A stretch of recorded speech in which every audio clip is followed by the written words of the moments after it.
السلام علیکم ورحمۃ اللہ وبرکاتہ۔ آج میں ایک اور کہانی آپ کے سامنے لے کر آیا ہوں۔ کہانی کا عنوان ہے کبوتر کے بچے۔ اس سے پہلے کہ میں آپ کو یہ کہانی سناؤں اور آپ کے سامنے پیش کروں، آپ میری اس چینل کو سبسکرائب کیجئے۔ سبسکرائب کرنے کے ساتھ ساتھ آپ اس کو لائک بھی کیجئے اور شیئر بھی کیجئے۔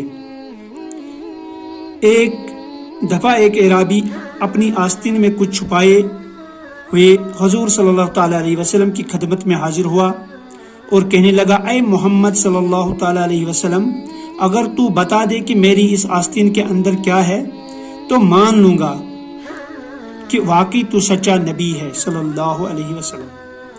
حضور صلی اللہ تعالیٰ علیہ وسلم نے فرمایا، واقعی ایمان لے آؤ گے؟